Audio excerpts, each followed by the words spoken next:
Hi అండి, hello అందరికీ, welcome to Rushitha vlogs. అందరూ ఎలా ఉన్నారు, బాగున్నారా? నేను కూడా బాగున్నాను. సో ఇవాళ రెసిపీ ఏంటంటే డ్రై ఫ్రూట్స్ లడ్డూకి అన్ని డ్రై ఫ్రూట్స్ వేయించేసి చేసుకోవచ్చు అనమాట. సో నేనైతే నా దగ్గర ఉన్న డ్రై ఫ్రూట్స్ వరకు అయితే చేస్తున్నాను. ఇందులో బాదం పప్పు, ఇంకా పిస్తా పప్పు, ఇంకా పుచ్చగింజలు, ఇంకా గుమ్మడి గింజలు, ఖర్జూరం అనమాట. ఖర్జూరం అయితే మనకి విడిగా సీడ్స్ లేని ఖర్జూరం అయితే దొరుకుతుంది కదా, అది యూస్ చేయాలి. ఇంకా ప్రాసెస్లోకి అయితే వెళ్ళిపోదామండి. ఇంకా ఖర్జూరం వచ్చేసి మిక్సీకి వేసుకోవాలి. అది మెత్తగా పౌడర్ లాగా అయితే అవ్వదు, కొంచెం ఇలా పక్కన పెట్టేసుకోవాలి. మిక్సీ పట్టేసుకొని కచ్చా పచ్చాగా అవుతుంది కదా, అది పక్కన పెట్టేసుకున్న తర్వాత కళాయి పెట్టేసుకొని 2 స్పూన్లు నెయ్యి వేసుకోవాలి. నెయ్యి వేసుకున్న తర్వాత డ్రై ఫ్రూట్స్ అన్నీ కూడా వేయించుకోవడమేనండి అందులో వేసి. ఇంకా బాదం పప్పు, పిస్తా పప్పు అయితే కట్ చేసి వేసుకోవాలి.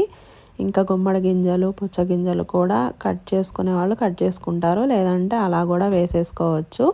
తర్వాత బాగా వేగాలండి. దీనికి నెయ్యిలో ఎంత బాగా వేగితే లడ్డు అంత టేస్ట్ వస్తుంది అనమాట.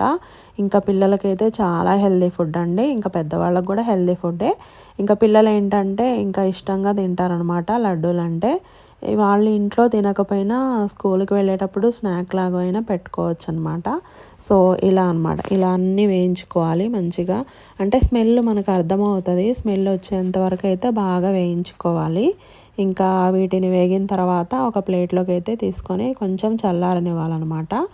సో ఇదేంటంటే లడ్డూకి మెయిన్ మనం నెయ్యే ఎక్కువ యూస్ చేస్తాం కదా, నెయ్యి స్మెల్ కోసమైనా పిల్లలు కొంచెం ఎక్కువ ఇష్టంగా తింటారు. ఇంకా అదే కళాయిలో ఇంకొక 1 స్పూన్ ఇంకా నెయ్యి వేసుకొని మనం మిక్సీ పట్టుకున్న ఖర్జూరం కూడా బాగా వేయించుకోవాలండి. స్మెల్ అంతా పోవాలన్నమాట, అలా వేయించుకోవాలి ఖర్జూరం కూడా. ఇంకా స్మెల్లేనండి దీనికి, ఇంకా మనకి స్మెల్ అర్థమవుతుంది. స్మెల్ వచ్చేంత వరకు వేయించుకుంటే సరిపోతుంది.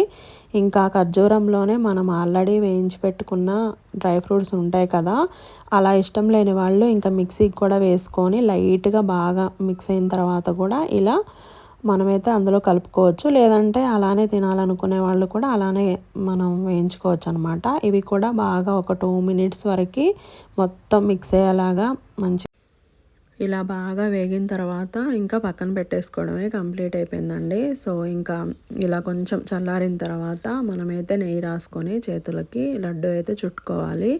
ఇంకా చిన్న సైజు అంటే చిన్న సైజు, పెద్దవంటే పెద్దవన్నమాట. పిల్లలైతే కొంచెం చిన్న సైజు అలా ఇష్టపడుతుంటారు కదా, నేనైతే కొన్ని చిన్నవి కొన్ని పెద్ద సైజు అయితే చేశాను లడ్డూలు. సో దీనికి ఎక్కువ యూజ్ అయ్యేది నెయ్యి అనమాట.